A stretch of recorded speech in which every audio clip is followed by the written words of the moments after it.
Saat satu kampung dibuat gemetar oleh arogansi preman Grip, tak ada yang menyangka seorang prajurit Kopassus akan datang diam-diam dan mengguncang markas mereka dalam 5 menit tanpa satu tembakan pun. Malam itu, kehormatan rakyat dipertaruhkan. Dan seorang anak kampung membuktikan, keberanian tak butuh pangkat, cukup niat dan nyali. Assalamualaikum warahmatullahi wabarakatuh. Sobat Novel Story, selamat datang di channel yang menyuguhkan kisah-kisah penuh emosi, perjuangan, dan inspirasi dari berbagai sudut negeri. Sebelum lanjut, jangan lupa klik tombol subscribe, tulis sholawat terbaikmu di kolom komentar, dan sebutkan asal kota kamu, agar kisah-kisah seperti ini bisa terus hidup dan sampai ke hati lebih banyak orang. Siapkan hatimu. Karena cerita kali ini bukan hanya tentang perkelahian, tapi tentang kehormatan yang dipertahankan dengan diam-diam. Matahari baru saja turun ke ufuk barat ketika jalanan sempit di Cipinang Melaka, Jakarta Timur, mulai sepi dari hiruk-pikuk siang. Tapi bagi warga RW 08, malam bukanlah tanda istirahat. Malam adalah saat ketakutan mulai tumbuh. Di warung kecil milik Bu Sumini, seorang wanita renta berusia 67 tahun, seorang laki-laki muda sedang menata rak-rak mie instan sambil sesekali menoleh ke arah jalan. Namanya Serka Danang Ardiansyah, anggota aktif TNI AD yang ditugaskan di Sat 81 Kopassus. Meski berpakaian sipil, posturnya tegap, tenang, dan penuh wibawa. Namun kali ini, ia bukan sedang dalam misi militer, ia sedang menjenguk ibunya. "Mas Danang, kamu kapan balik ke Cijantung?" tanya Bu Sumini lembut sambil menyeduh teh di dapur sempit. "Besok sore, Bu, tapi saya dengar kabar warga sini makin resah ya." Danang memandangi jalanan dengan dahi berkerut. Bu Sumini menghela napas panjang. "Mereka itu makin jadi, Mas. Tiap malam ada yang keliling naik motor, minta uang keamanan. Kalau nggak dikasih, dagangan dilemparin, warung ditutup paksa. Kemarin Pak Roni sampai dilempar bangku." Danang mengepalkan tangannya. "Iya, tahu. Itu bukan sekadar kenakalan remaja. Dari pengamatan diam-diamnya, ia tahu kelompok yang meresahkan warga adalah bagian dari Ormas Grib, yang markasnya hanya berjarak 2 gang dari rumah ibunya. Ormas itu bukan sekadar kumpulan pengangguran, sokjagoan. Mereka membawa bendera, seragam, dan bahkan kartu keanggotaan, seolah berlindung di balik nama besar. Tapi kelakuannya jauh dari ormas sosial.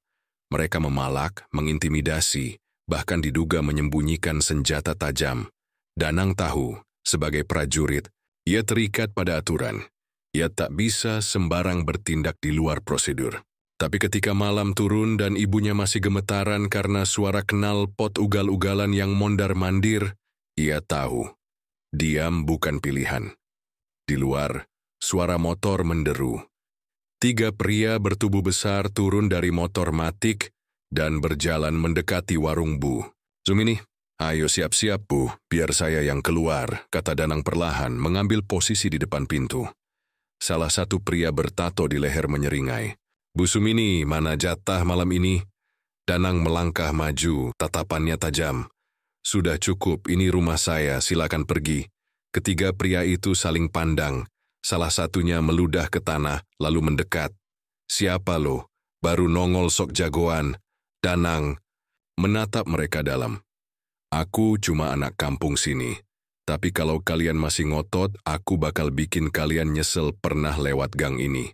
Suasana mendadak mencekam, tapi Grip belum tahu siapa yang sedang mereka hadapi. Malam semakin gelap. Angin yang biasanya sejuk terasa berat. Seperti menahan napas melihat benturan 2 dunia. Anak kampung yang pulang ke rumah, dan preman yang merasa tak tersentuh hukum.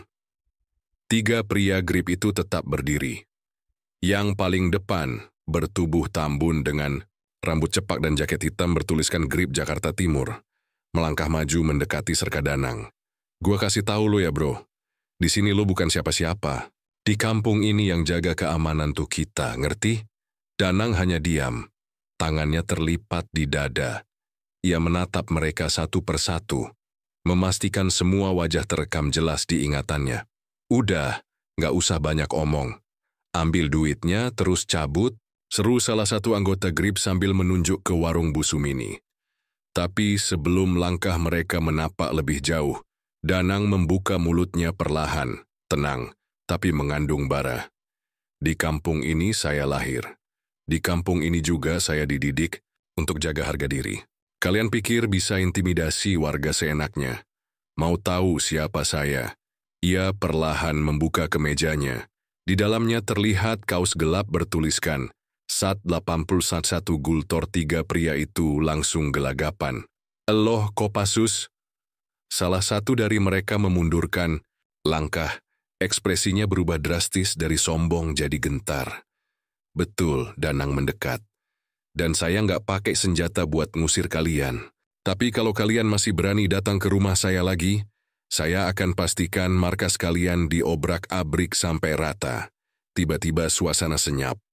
Lalu, seperti angin malam yang tahu waktu, ketiga pria itu buru-buru naik ke motor dan tancap gas, tanpa satu kata pun. Bu Sumini dari balik pintu gemetar. Mas Danang, kamu nggak apa-apa. Danang menoleh sambil tersenyum tenang. Nggak apa-apa, Bu. Tapi saya harus ke Cijantung lebih pagi besok. Saya harus lapor. Bu Sumini terdiam. Ada kekhawatiran di matanya. Danang memandang jalanan kosong yang baru saja jadi medan panas. Di kepalanya, satu keputusan mulai bulat.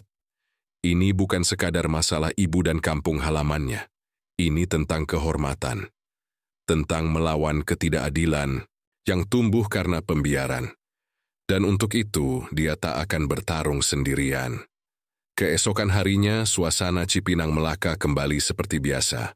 Anak-anak sekolah berlarian di gang sempit, ibu-ibu menyapu halaman, dan warung-warung kecil mulai menggeliat. Tapi sore itu, sesuatu yang tak biasa terjadi di warung Bu Siti. Hanya 3 rumah dari warung Bu Sumini. Seorang pria lanjut usia, Pak Darmo, pensiunan guru SD, yang sehari-hari menjajakan gorengan keliling, tiba-tiba dibentak di depan umum. Kalau nggak bayar iuran keamanan bulan ini, jangan harap bisa dagang lagi besok. Bentak seorang anggota. GRIB sambil menjambak kerah baju Pak Darmo. Beberapa warga mencoba mendekat, tapi langsung dihalangi. Salah satu dari preman bahkan menyiram dagangan Pak Darmo dengan air got. Orang-orang hanya bisa terdiam, takut, cemas, marah. Namun di antara kerumunan, seorang anak remaja merekam kejadian itu dengan ponselnya. Dalam hitungan jam, video tersebut tersebar di media sosial. Pak Tua dibentak preman, dagangan dirusak. Disertai hashtag Save Pak Darmo video itu, sampai di tangan Kapten Infrun Danang Ardiansyah, yang baru saja tiba kembali di markas Cijantung. Darahnya mendidih. Ia tahu betul siapa pria tua itu. Pak Darmo adalah guru SD-nya, orang yang dulu mengajarkannya membaca doa sebelum makan, dan yang membantunya menghafal Pancasila saat lomba Agustusan. Dan sekarang, Pak Darmo dihina seperti sampah. Danang berdiri di depan papan briefing pasukan. Tatapannya tajam. Ada operasi pribadi yang menyangkut kehormatan warga sipil dan pelanggaran kemanusiaan. Tapi kita tidak bergerak atas nama institusi. Kita bergerak sebagai rakyat biasa. Yang muak dibungkam, beberapa rekan setim mengangguk pelan. Mereka tahu, ini bukan misi resmi, tapi ini soal nurani. Malam harinya, Danang mengenakan jaket, jenebu abu dan topi biasa. Ia menyamar sebagai driver ojek online dan memarkir motornya di gang belakang markas GRIB Jakarta Timur. Sebuah ruko tua 3 lantai di Jalan Raya Condet yang sudah tak dipakai secara resmi, namun kini dipenuhi spanduk, ormas dan stiker intimidatif. Dari balik helm, ia mengamati gerak-gerik. Ada sekitar 12 orang berkumpul di lantai dasar, beberapa dengan tato di leher. Ada pula yang membawa tongkat besi dan minuman keras. Mereka tertawa keras, membanggakan video viral tadi sebagai pelajaran buat orang tua bandel. Danang diam. Tapi, tangan kirinya sudah mencatat pola shift jaga, jumlah orang di dalam dan letak pintu darurat. Ia tahu, jika ingin bertindak, ia tak bisa frontal. Ini Jakarta. Satu langkah salah bisa menimbulkan kegaduhan nasional. Ia kembali ke markas malam. Sudah mulai menyusun skema. 4 anggota pasukan yang dipercaya dipanggil. Mereka bukan datang untuk berperang. Mereka datang untuk memutus rantai ketakutan. Aku nggak butuh senjata. Cukup tangan kosong dan rekaman kalian. Sisanya biar publik yang bicara. Mereka mengangguk. Semangat yang menyala bukan karena dendam, tapi karena mereka tahu ada orang-orang di luar sana yang butuh dibela. Dan misi diam-diam itu pun dimulai. Dalam seminggu terakhir, suasana Cipinang Melaka semakin panas. Grip mulai melakukan pembersihan terhadap warga yang dianggap berani melawan. 3 tukang sayur dilaporkan mengalami pengeroyokan. Seorang pemuda bahkan dibawa paksa ke markas Ormas, hanya karena menyebarkan video Pak Darmo. Warga ketakutan. Beberapa mulai meninggalkan rumah untuk tinggal sementara di tempat keluarga. Namun, ada satu orang yang tetap tenang di tengah badai. Kapten Danang Ardiansyah. Danang dan tim kecilnya dari Sat 80 Sentanu tidak tinggal diam. Mereka menyusup ke berbagai titik, mengumpulkan data intelijen sipil, mencari bukti kejahatan Grib, dan merekam aktivitas malam hari mereka. Setiap hari, file demi file disimpan dalam server terenkripsi. Bukti pemalakan, transaksi senjata tajam, rekaman ancaman terhadap warga. Bukan untuk menyerang, tapi untuk melindungi misi yang lebih besar. Namun, tekanan mulai meningkat. Suatu sore, ketika Bu Sumini sedang menyapu halaman kecilnya, 2 orang pria asing berdiri di depan pagar. Bu, anak ibu, yang tentara itu, jangan ikut campur urusan sini. Bahaya loh, apalagi kalau sampai ada yang ketahuan rekam markas. Satu dari mereka menepuk parang yang tergantung di pinggang. Bu Sumini langsung pucat, tapi tanpa mereka sadari, seseorang memantau dari seberang jalan. Sertu Anton, sahabat satu tim Danang, segera memotret wajah kedua pria itu dari balik warung. Bakso. Data segera dikirim ke Danang. Malam itu, Danang memandangi wajah ibunya dari kejauhan. Matanya berkaca-kaca. Ia tahu, garis antara keluarga dan negara kini nyaris tak ada. Mereka telah menyentuh hal yang paling sakral dalam hidupnya. Ibunya. Danang memanggil keempat rekan ke sebuah rumah kosong yang disewa sebagai pos pantau. Titiknya sudah lengkap. Rute kabur, jumlah personel, dan waktu lengah mereka. Malam Minggu, jam 2 dini hari. Kita masuk, ucapnya tegas. Mereka bukan datang untuk menyerang, tapi untuk menghentikan teror dengan cara yang tak bisa dibantah, melalui bukti hukum dan kehormatan sebagai prajurit. Dalam briefing malam itu, mereka menyusun pembagian tugas. 2 orang menyusup dan menanam kamera kecil di area dapur. Markas Grib. 1 orang berjaga di luar untuk perekaman backup. Danang sendiri akan masuk langsung melalui jalur darurat belakang, mengambil barang bukti, utama yang diduga disimpan di gudang bawah tangga. Rekaman CCTV Grib, daftar setoran keamanan, dan foto-foto warga yang menjadi target ancaman. Semua telah disiapkan. Tak ada sorak-sorai, tak ada seragam loreng. Hanya tatapan sunyi dari para prajurit yang tak ingin perang, tapi juga tak bisa tinggal diam. Dan di ujung malam itu, satu kalimat dari Danang mengakhiri briefing. Kita bukan mencari nama. Kita hanya ingin anak-anak bisa tidur tanpa mimpi buruk, melihat ibunya dipalak. Pukul 1.45 dini hari, langit Jakarta Timur tertutup mendung. Angin malam berembus pelan, seakan tahu malam itu bukan malam biasa. 4 sosok berpakaian sipil menyusup ke dalam gang sempit. Masing-masing membawa tas kecil dan alat komunikasi tersembunyi di balik hoodie. Danang dan timnya mulai bergerak. Markas Grib tampak sepi dari luar. Tapi mereka tahu, di dalam ada 9 orang yang berjaga, beberapa tertidur di sofa, lainnya di lantai 2. Sertu Anton dan Pratu Iqbal menyusup lewat jendela belakang dapur dan langsung menanam 2 kamera mikro di area tempat penyimpanan uang dan rak senjata tajam. Sementara itu, Danang menyelinap lewat lorong sempit menuju gudang bawah tangga, tempat ia duga terdapat dokumen penting. Dengan cepat dan tenang, ia membongkar lemari besi kecil dan mengambil map merah berisi daftar nama warga, serta rekaman CCTV internal GRIB. Tapi tepat saat ia hendak keluar, terdengar suara langkah kaki berat dari tangga. Siapa itu? Lampu dinyalakan. Dua anggota GRIB berdiri dengan tongkat besi, kaget melihat sosok asing di dalam rumah. Danang tidak menunggu. Dalam hitungan detik, ia menjatuhkan keduanya dengan teknik bela diri cepat, tanpa suara tembakan, tanpa keributan berlebihan. Namun, alarm sudah dibunyikan.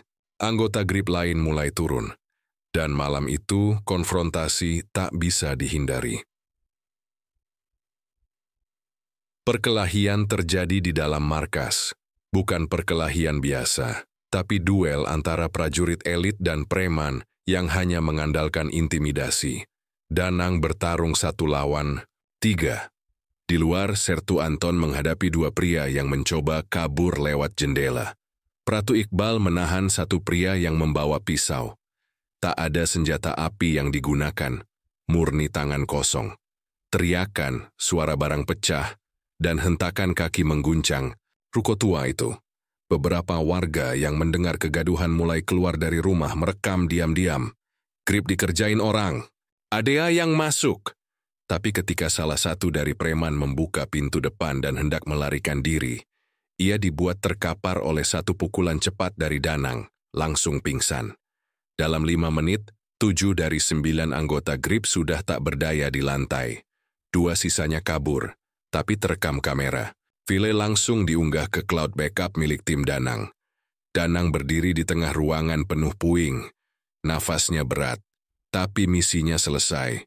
Kita tidak datang untuk merusak, kita datang untuk membongkar, bisiknya lirih. Pukul 05.10 pagi, sinar mentari pertama menyentuh kawasan Condet. Di depan markas GRIB yang kacau balau, warga mulai berkumpul. Beberapa membawa termos kopi. Beberapa menangis lega. Beberapa hanya bisa terdiam melihat pemandangan yang dulu mereka impikan. Preman yang biasanya menindas, kini terbaring lemah dan diikat di lantai. Tak lama, aparat kepolisian datang. Namun sebelum sempat bertanya, seorang anggota TNI berseragam, rapi menyerahkan flash disk dan map merah ke salah satu petugas. Kami hanya membantu warga. Bukti lengkap ada di sini, ucapnya. Danang tak menyebut namanya. Ia tidak ingin jadi pahlawan. Ia hanya ingin ibu-ibu bisa jualan tanpa takut, dan anak-anak bisa bermain di gang kecil tanpa dibentak preman. Hari itu, berita nasional penuh dengan headline, Markas Ormas GRIB. Digrebek, siapa di balik operasi diam-diam ini? Video viral aksi. Heroik di Condet, warga serbu balik preman. Tapi di balik gegap gempita media, satu hal yang tak diketahui publik. Operasi itu tak pernah tercatat dalam dokumen resmi negara, tapi dampaknya terasa di hati ribuan warga.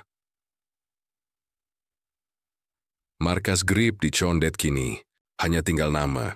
Spanduk sobek, pintu besi terbuka lebar, dan coretan di dinding bertuliskan warga melawan. Menjadi simbol berakhirnya tirani lokal yang telah lama menindas Cipinang Melaka. Dalam waktu singkat, Polres Jakarta Timur melakukan pengamanan lokasi. 7 anggota GRIB yang berhasil ditahan segera dibawa untuk pemeriksaan, sementara 2 sisanya masuk daftar pencarian orang, DPO. Rekaman dari kamera mikro dan bukti transaksi uang pungli yang disita dari Danang, dan timnya menjadi dasar kuat penindakan. Namun, meski peran Danang tidak pernah disebut di media, di mata warga, sosok misterius malam itu menjadi pahlawan diam-diam. Bu Sumini hanya bisa menatap layar televisi sambil memeluk syal batik peninggalan almarhum suaminya. Air matanya mengalir pelan. Alhamdulillah ya Allah, akhirnya kampung ini aman lagi. Keesokan harinya, Danang berdiri di ruang kerja Wakil Komandan Sat 81 Kopassus, Letkol Infadeso Gunarto. Ia berdiri tegap di hadapan atasannya, siap menerima konsekuensi atas operasi diam-diam itu. Namun Letkol Gunarto hanya menatapnya dalam-dalam, lalu mengangguk pelan. Laporan operasi tidak resmi. Saya sudah lihat sendiri bukti dan dampaknya. Saya tidak perlu tahu siapa pelakunya. Tapi kalau semua prajurit punya keberanian dan hati seperti ini, negara akan selalu punya harapan. Danang hormat. Ia tidak membalas sepatah kata pun. Karena, bagi seorang prajurit sejati, kehormatan bukan untuk diumbar, melainkan untuk dijaga dalam diam. 3 minggu berlalu. Kampung Cipinang Melaka kini berbenah. Warga mulai gotong royong memperbaiki pos ronda, mengecat ulang gang sempit, dan menggelar pengajian malam Jumat sebagai rasa syukur atas kembalinya rasa aman. Di warung Bu Sumini, para ibu berkumpul sambil menyeduh teh. Alhamdulillah ya Bu, sekarang jualan gak takut lagi, ucap Bu Siti sambil tersenyum. Tapi ketika mereka bertanya siapa sebenarnya yang menghentikan grip, Bu Sumini hanya menggeleng pelan. Yang melindungi kita bukan ingin dikenal, tapi ingin kita bisa hidup tenang. Di kejauhan tampak Danang tengah berjalan ke arah gang, mengenakan kaos putih dan celana olahraga. Ia menyapa satu persatu warga seperti biasa, seolah tak pernah terjadi apa-apa. Dan dari balik jendela rumah, seorang anak kecil menggambar sosok bertopi dengan tulisan, "Pahlawan tanpa nama." Waktu terus berjalan. Kasus grip di Condet menjadi bahan evaluasi nasional, mendorong aparat untuk membatasi ruang gerak ormas-ormas yang berpotensi meresahkan. Pemerintah DKI bersama TNI dan Polri menggelar rapat tertutup membahas revitalisasi keamanan berbasis warga, berkat gelombang suara yang lahir dari aksi diam-diam Danang dan timnya. Namun Danang tidak pernah muncul di layar TV. Tak ada plakat penghargaan, tak ada seremoni. Ia hanya menerima satu panggilan resmi dari markas besar. Kapten Danang, misi berhasil.